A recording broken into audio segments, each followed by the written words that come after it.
India US trade में लेकर जो थोड़े से रिलेशनशिप्स इंप्रूव होने की एक्सपेक्टेशन जो माउंट हो रही है, लेकिन 3 दिनों के क्यूज दिखा देता हूं क्विकली आपको। मंडे को क्या हुआ था, हम जब क्लोज हो रहे थे तो यूएस फ्यूचर्स 1/4% ऊपर थे मोटा मोटी। उसके सामने 1 से 1.5% मंडे के सेशन में उछाल था। ट्यूसडे को मिला जुला रुझान था, वो क्विकली आपकी स्क्रीन पर आ जाएगा। और वेडनेसडे को यानी कि कल थोड़ा सा मामला पस्त पड़ता हुआ। तीनों दिन का निचोड़ रख देता हूं। तब अब की फर्स्ट प्लेट कहां छोड़ा 3:30 बजे, क्योंकि मैं मुहूर्त को काउंट नहीं कर रहा हूं, सेशन को 1 घंटे के बहुत कम पार्टिसिपेशन था। तो तब से लेकर अब की प्लेट प्लीज दिखा दीजिएगा, आपको यूएस के क्यूज मिल जाएंगे।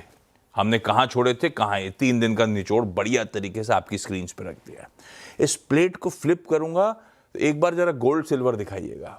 तगड़ी मुनाफा वसूली फाइनली आई है गोल्ड सिल्वर में, आपके सामने भाव रख दी। मंडे 3:30 से आज सुबह की कहानी है, ये किस तरह से कूल ऑफ हुए। कच्चा तेल लेकिन इंच अप कर गया है। बहुत इंटरेस्टिंग डेवलपमेंट्स हैं, सारी चीजें काफी वॉलेटाइल होती हुई, क्यूज इंटरेस्टिंग। और वहां से समझ लेते हैं क्विकली ग्लोब में क्या क्या हमारे लिए इंपॉर्टेंट, ये सब जो हो रहा है ये हो क्या रहा है। और माज गुड मॉर्निंग। गुड मॉर्निंग आशीष। क्यों भी दिवाली तो मनाई जाती है व्हाइट हाउस में, लेकिन जो रिश्तों में खटास आई थी उसके बाद ये इस तरह की तस्वीरें एक ऑप्टिकल ऑप्टिमिज्म दर्शाती है भारत और यूएस के बीच में कि भाई डील आखिरकार आगे चल के हो ही जानी है।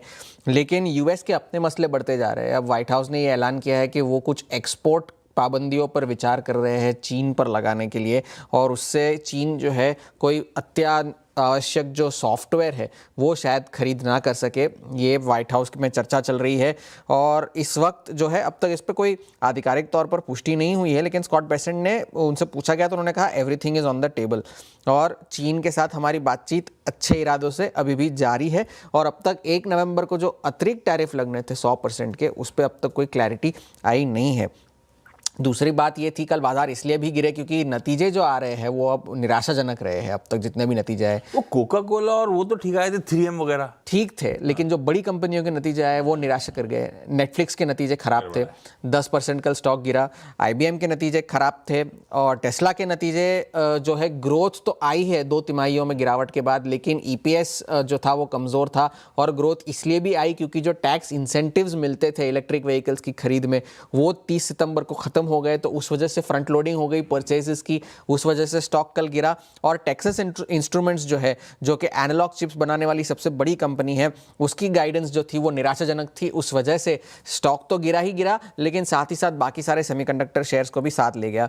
दूसरी बड़ी बात ये हुई कि यूएस ने रूस की 2 सबसे बड़ी तेल उत्पादक कंपनियों पर सैंक्शंस लगाए हैं, रोजनेफ्ट और ल्यूक ऑयल पर। और डोनाल्ड ट्रंप ने लेकिन साथ ही साथ ये भी बताया है कि उन्हें उम्मीद है कि ये सैंक्शन ज़्यादा दिन नहीं रहेंगे, और ब्लैकलिस्ट उन्हें इसलिए किया गया है कि रूस जो है वो शांति की तरफ जो है कमिटेड नहीं है। कल भी रूस ने यूक्रेन पर हमले किए हैं जिसमें कई सारे नागरिकों की मौत हुई है, ऐसी खबरें आई है।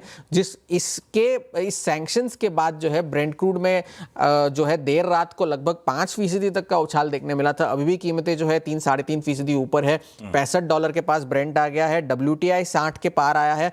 और इन सारी चीज़ों की वजह से जो सोने में मुनाफा वसूली हुई थी, उसके बाद निचले स्तरों से थोड़ी सी खरीदारी हुई है।